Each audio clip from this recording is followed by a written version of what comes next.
Fala, meu povo! Professora Tabita aqui, começando juntinho com você. Ei, essa é a nossa aula 20.2. É isso mesmo, a gente vai agora na pegada da revisão. E tem muita galerinha que eu tô aí só olhando, só observando, que fica pegado na revisão. Olha, fica aqui um puxão de orelha meu e do professor Jefferson, tá? Pra você não ficar só se segurando, se firmando aí na revisão, não, poxa vida. A gente tem ali toda uma explanação durante a aula que você precisa acompanhar para que você consiga fazer uma boa prova, né? Senão não vai rolar, porque aqui é só uma piscadinha, uma beliscadinha, né? Como diz a história, só um petisco, tá bom? Vamos lá então para o nosso quadro. Diretor? Pronto, ó. Aula 20 ponto, voltando aqui, aula 20.2. E nós falamos sobre o manejo dos SAFs. E em relação a esse manejo, nós relacionamos ao desenvolvimento de espécies vegetais que elas já são por si, né? Por si mesmas, assim, elas se desenvolvem sem necessidade que você plante, que nada. Simplesmente elas vão ganhando território de uma forma acelerada, rápida, e elas são bastante resistentes aí, né? E quem nós estamos falando? Nós estamos falando justamente das plantas daninhas, né? Ou dessas ervas que têm esse crescimento acelerado no ambiente onde elas encontram características adaptadas para que elas se desenvolvam. Se elas encontrarem um ambiente, um solo propício para o seu desenvolvimento, elas vão simplesmente se alastrar. Por isso o cuidado, por isso a atenção dentro da questão dos manejos, tá? Dentro da questão dos manejos. Em relação a esse controle, em relação a esse controle, pronto, ao manejo, a gente precisa observar a questão, né, não só do crescimento acentuado dessas plantas daninhas, né, desses vegetais, né, o mato em si, e também a questão das pragas e doenças. O que nós comentamos na aula quando a gente estava falando aí sobre essa questão das doenças que surgem aí nas espécies vegetais que você pode ter dentro do seu SAF? O seu olhar de observação para ver o início. Quando a gente consegue detectar o início dessa praga, dessa ação de algum agente ali, no caso das doenças, algum agente fúngico, né? A gente já rapidamente vem com a intervenção. Mas, primeiramente, a gente destacou que é importante você, se for trabalhar com as questões das mudas, essas mudas nos viveiros, as procedências, o cuidado, toda a atenção delicada para esse processo, até que ela chegue na área de cultivo permanente, né? Porque senão, depois dela instalada ali, você pode ter algumas complicações em relação à disseminação dessas doenças, tá? E também a gente falou sobre a questão da administração de adubos. Nós vimos aí nas aulas anteriores sobre o plantio em covas, plantio em sulcas, todos os sulcos, né? Todos os cuidados que a gente precisa ter. E aí a gente ressalta aqui que essa questão da adubação, quando ela é feita lá nas covas, se lembra que tem que ser feito no mesmo momento que você abre as covas, você também vai estar utilizando esse processo de adubação para que não haja aquele ressecamento das paredes e evite ou impeça o desenvolvimento do sistema radicular e dessas plantas. Qual é o cuidado nesse sentido quando a gente está falando nos sistemas SAFs? Como ele tem esse cunho de proteção do solo, né, de manutenção de um clima diferenciado do que a gente teria numa agricultura tradicional, né, dentro do SAF a gente tem toda essa proposta ecológica, né, a gente lembra que a dosagem tá? A dosagem, ela é fundamental para que você tenha uma qualidade, uma manutenção da qualidade dos recursos que você está utilizando ali dentro do teu SAFs. E é óbvio que todas as podas que são realizadas, a gente tem aí 4 podas, né, de manejo, tá? Tanto dos desbates, você precisa estar acompanhando cada fase do desenvolvimento desses vegetais, para estimular o desenvolvimento da parte vegetativa, da parte de frutificação ou reprodutiva, tudo isso, e acompanhando aí também o desenvolvimento radicular em relação a essas copas. Quando a gente falou das plantas daninhas, a gente falou que elas podem competir radicalmente com as outras espécies que estão cultivadas. E aí elas vão utilizar a água, né, a energia luminosa, os nutrientes, e aí pode trazer aí nessa disputa um déficit para essa planta cultivada e sendo um canal aí para a ação de pragas, doenças e nematóides, né? E que vai, obviamente, influenciar aí, vem aqui para mim, vai influenciar aí na questão produtiva daquilo que você está trabalhando ou das espécies que você está aí produzindo dentro dos teus SAFs. Tudo bem? Então é nessa pegada que você precisa estudar para já estar aí, ó. A gente está com a nossa, pode jogar aí, cadê? A atividade é essa aqui. Já a gente volta, tá bom? Tchau, tchau.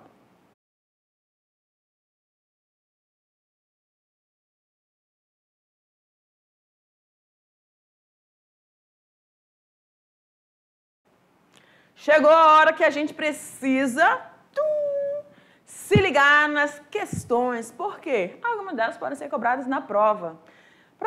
Tem muito conteúdo, vai tudo ser cobrado na prova? Não, né, gente? Imagina uma prova que caber todas as informações que a gente trabalha aí ao longo de tantas aulas. Nós estamos na aula 20.2. Né? A gente vai dando uma afunilada e aí a gente pontua aquilo que seria mais importante de acordo com, por exemplo, a área aí profissional que você precisa ou que você deseja estar seguindo, né? Nós normalmente pensamos nesse sentido aí quando a gente vai elaborar essas provas, tá bom?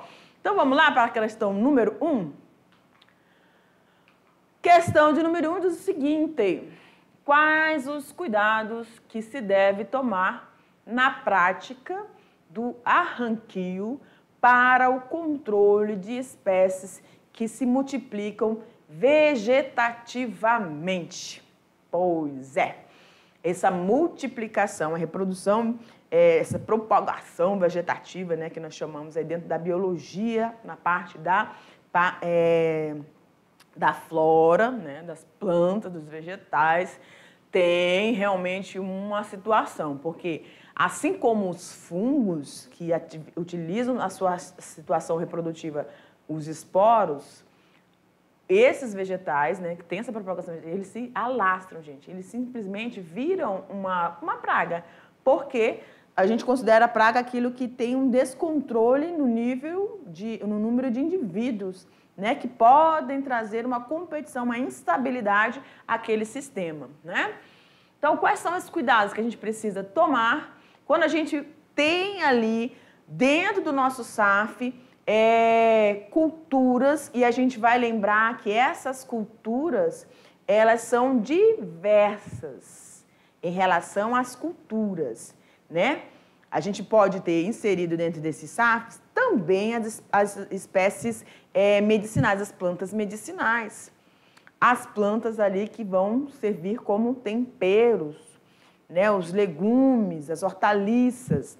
A gente vai lembrar também que dentro desse SAF a gente vai ter as espécies frutíferas, as espécies arbóreas, florestais, que vão ter um serviço específico. Nem todas as plantas que estão dentro do nosso SAF, elas são para, por exemplo, alimentação. Algumas vão prestar somente o serviço, né, naquele ambiente, como as adubadeiras, e, né, ajudando ali na recomposição do solo, e outras plantas vão estar ajudando, por exemplo, vão estar utilizando os seus insumos para poder produzir, aí, retirar madeira, enfim, tá?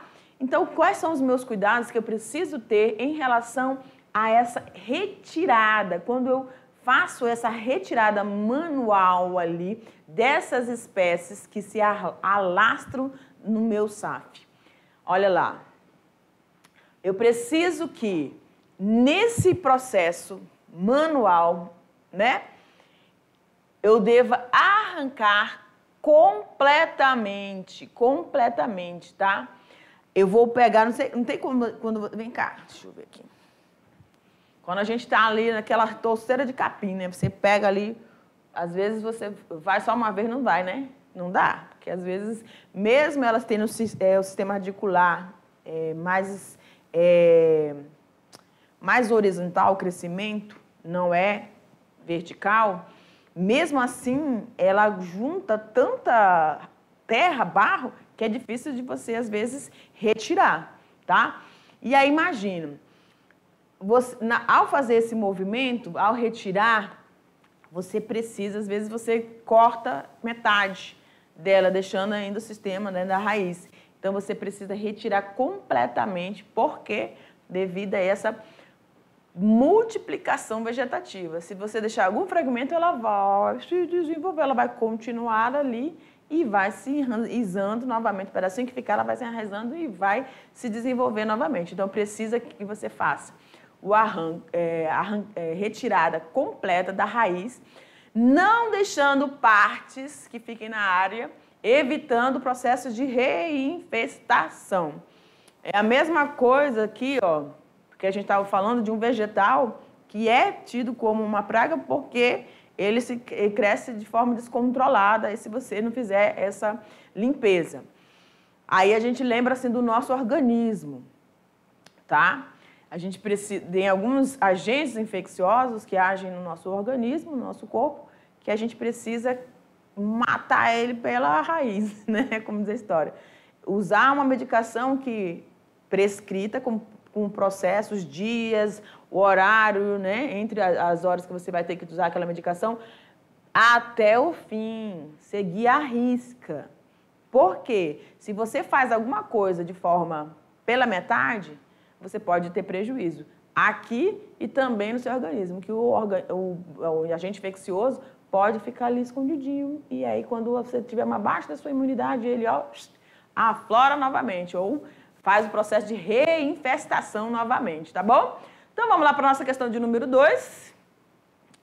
O que são plantas daninhas? Essas daninhas, são as danadinhas, são essa vegetação que, rapaz, uma chuvinha é o suficiente para... umas gotinhas, né? Suficiente para se alastrarem aí e ganharem. E elas realmente vão fazendo uma cobertura, elas vão fazendo uma cobertura no solo que é incrível, né? Então, olha lá, a definição aí que a gente colocou para vocês, e vocês podiam aí usar uma linguagem, né, que eu tenho certeza que vocês têm vivência para falar sobre. Então, são as plantas que vão competir com as plantas cultivadas. Então, elas são ditas danosas ao meio ou à cultura onde elas podem aparecer justamente por causa dessa competição, tá? Competição nutritiva e dos fatores abióticos, realmente, deixa eu vir para cá, pode levar a um processo de desnutrição desse vegetal, um processo de redução do processo fotossintético, uma diminuição a nível de nutrientes minerais, né? Macro, micronutrientes aí presentes no solo, se ela não conseguir fazer essa absorção, porque a outra espécie já retirou do solo ou deixou uma quantidade mínima para ela se desenvolver, ela vai, consequentemente, não completar o seu ciclo de desenvolvimento e chegar no processo de reprodução. E aí você realmente vai ter uma baixa na sua produtividade, tá? Que nós lembramos, ressaltamos aqui, que dentro do sistema SAFs não dá para se comparar com as grandes culturas, os grandes empreendimentos aí que nós temos, tá? Ela realmente uma demanda com uma escalonamento, vamos dizer assim, menor. Porém, tem toda essa questão aí do cuidado com o ambiente, com os recursos que nós estamos utilizando da natureza. Pode botar para mim, questão de número 3. Em plantios com idade mais avançada, a capina manual é a mais indicada. Por que será? Identifica os motivos do emprego desta técnica. Gente, a gente já consegue entender um pouquinho, né? A tua área de produção já está com indivíduos, né, e espécies em estágios de desenvolvimento mais adiantado, ou seja, elas já estão com um suporte nesse solo ou com uma retirada nesse solo que, se você, dependendo da prática que você vai implementar dentro desse sistema, você pode prejudicar algum dos indivíduos daquelas espécies, né? Então, o que a gente precisa fazer? É indicada essa capina manual, porque você vai ter a seleção, né? Você vai selecionar espécies aí a serem mantidos dentro do povoamento ou dentro da população, ou seja, o número de indivíduos daquela espécie ali que você precisa. Porque se você fizer uma capina mecanizada, você pode retirar, vir junto algum desses indivíduos que você não precisava retirar do seu ambiente, tá? Então, por isso é importante. E, às vezes, essa mecanização você pode até, por exemplo, ter algumas ali, como a gente está falando de SAFs, ter algumas plantas no processo de germinação ainda, né? Então, você pode estar impedindo ou na fase muito juvenil. E aí, qualquer movimento, por exemplo, dos vegetais de caules mais jovens, qualquer impacto pode quebrar e aí você realmente vai perder esse material, tá bom? Principalmente, aí destacando, árvores nativas regeneradas naturalmente. Isso acontece muito dentro dos sistemas SAFs, né? Então, elas simplesmente vão brotando, vão conseguindo seu desenvolvimento e aí você vem com a mecanizada, acabou, tá? E o que é o interessante, dentro de algumas perspectivas que nós já vimos aí dentro das aulas, você pode utilizar esses SAFs para a recuperação dessas áreas, né, degradadas. Então, se você faz um processo aí, já está bem avançado o teu sistema, e aí você vem com a mecanizada, vai realmente ter complicações, né? Questão de número 4, qual é a principal forma de controle do mato, né? E como ocorre? Olha lá, o coroamento é a principal forma de controle do mato. Ou seja, você vai fazer aquela retirada, né, de toda a parte vegetativa ali, demarcar, vamos dizer assim, um território, para que essas espécies não consigam chegar próximo àquela planta que você está precisando manter ali com saúde, sem disputa, né, nem nutritiva, nem dos fatores abióticos, tá bom? Então, você tem como implementar essa técnica de coroamento para fazer esse processo. Perfeito? E na questão de número 5, como pode ocorrer o controle físico das plantas daninhas? Esse controle pode ser realizado, né, pelo arranque manual, pelo coroamento das mudas, que a gente acabou de falar, capina ou questão mecanizada, e o uso da cobertura morta, bem como pela roçagem, tá? Então, todas essas práticas podem ser implementadas aí quando você está falando aí dessas atividades de manuseio, ou cuidado, ou manejo dentro dos nossos SAFs. Perfeito? A gente vai finalizando aqui e já a gente se encontra para a nossa próxima aula. Tchau!